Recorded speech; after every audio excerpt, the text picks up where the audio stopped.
So this is the July 2025 edition of What I've Been Writing With.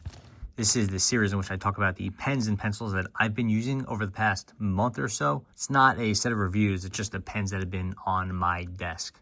So start off, this is a Pentel Energel. I think this one is called the Kurro, K-U-R-O. Basically, it is a version of the Energel with a full rubberized body and this kind of simple, I don't know, maybe it's like a bullet or a torpedo shape. And it comes in some cool colors. I've been using the Pentel Energels a ton lately. So I've been doing the Pentel Energel distance test, which is the kind of the series I've been doing where I've been testing how long a pen refill lasts. And I've been doing one on the Energel. So kind of has me really interested in the Energel pens these days.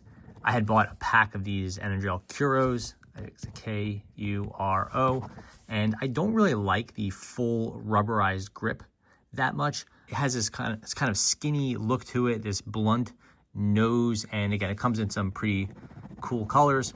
So I've been using them a fair bit.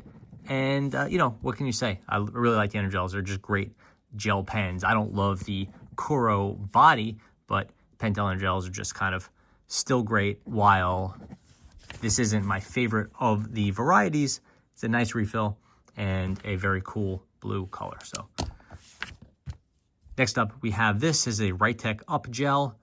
These pens have been getting pretty popular on Amazon and TikTok and a few other channels lately. So I bought some maybe 6 months ago. I'm kind of working my way through them.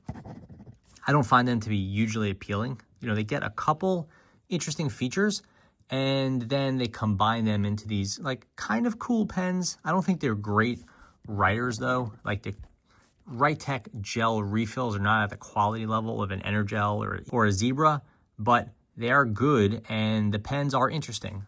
Like this front area was clearly based on the Zebra blend. It has the same sort of pill shape there, that tip, which is clear right here, just like the blend. And then it has a clip that hides itself when you push it down. That's very cool, kind of like a Lamy Swift. And Lamy isn't the only company that could do a hidden clip, but we're seeing these features kind of get cobbled together. This button is also something that Lamy's done in the past with, I forget, was the Noto or one of those. So I don't know if it's inspired by other companies or what, but Writup's been making some interesting pens.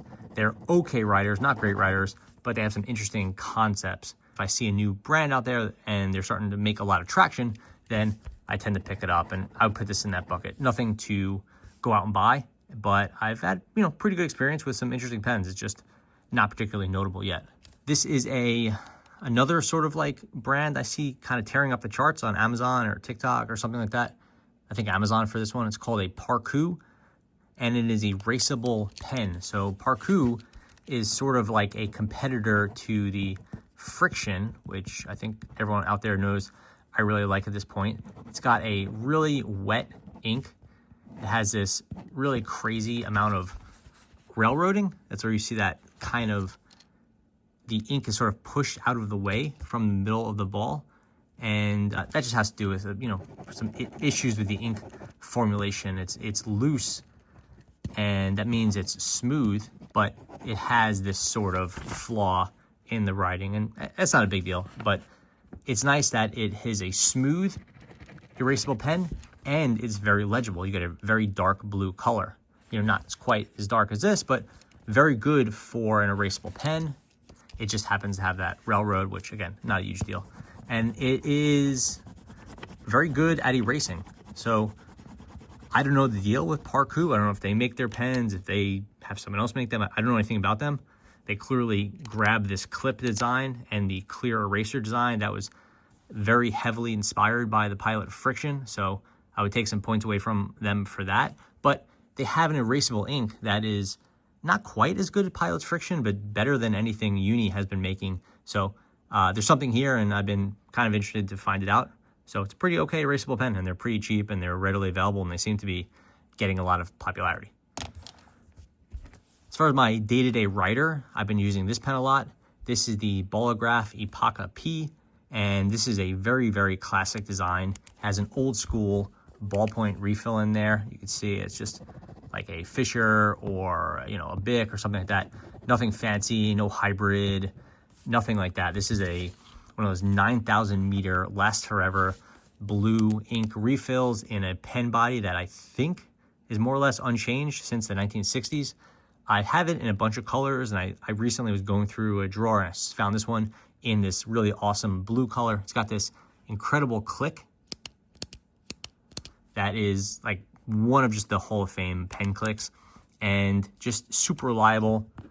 And the ink, even though it is this old school ballpoint, it's nice and dark.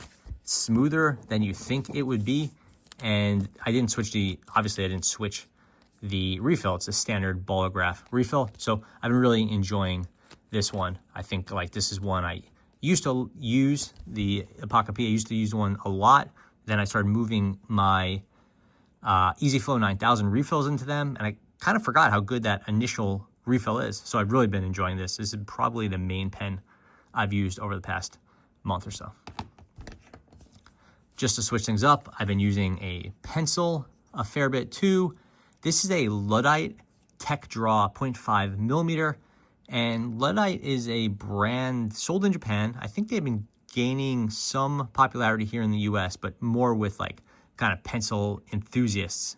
And it's not something you see that often, but this is a really nicely made mechanical pencil. It's got some cool features to it. It's got your lead hardness indicator, aluminum upper, or metal upper at least, metal clip, nice knurled body. It does have a fixed pipe, which I've been kind of getting away from these days, but it does have that sort of drafting style pen. It's got a nice weight to it, and 0.5 millimeter, which is the way I tend to go.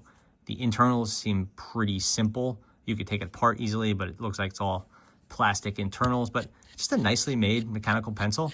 I just bought it on a whim from Amazon. I think it was maybe $20-ish, $25. So definitely on the expensive side.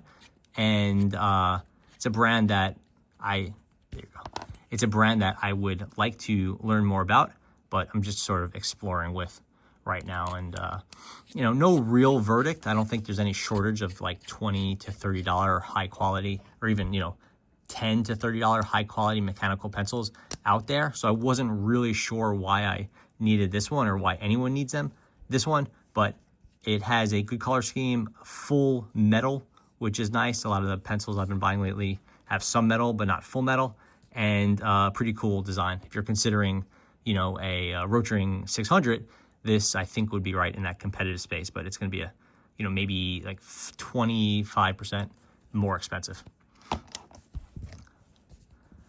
As far as kind of other pens I've been using, this is a Stabillo Performer Plus in fine. This is a standard ballpoint pen, kind of old school ballpoint. You can see that skinny little ballpoint refill from Stabillo, which is a company whose pens I really like.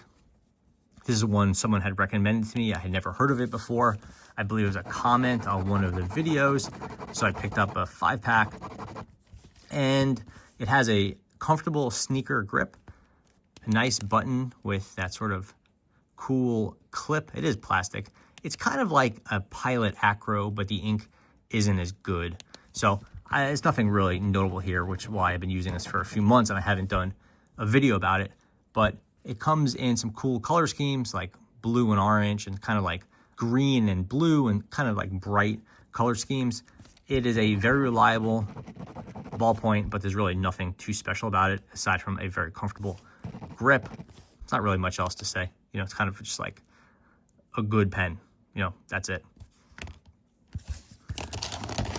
So yeah, those are the pens and pencils that I've been using this month. Of them, I wouldn't say you have to really take note of these ones here. Energel is great. Obviously we know that, but the Kuro is not my favorite. Parku is, good. Keep an eye for it, but again, nothing you can't get with a friction. The Stabillo is one of the more boring pens from Stabillo, and Writup, again, interesting, but more of an up-and-comer than something I would say go out and buy. Luddite, ton of competition in the space, and it's expensive, but very cool. It's very rare you would find a pen or pencil from a kind of a smaller brand like this. Usually, most of the brands out there we're familiar with, so it's cool to get something from an entirely new brand, like that new brand Caillou Plus is coming. And, I don't know anything about them, but they have new pencils coming, so I'm curious. It's KAYOU Plus. That's a new or relatively new mechanical pencil brand. Leite is older, but again, just cool to discover stuff from new companies. And then lastly, I would definitely recommend everyone goes out and buys a Bolograph Epaka P. It is just a classic that I would definitely recommend. So thanks for watching.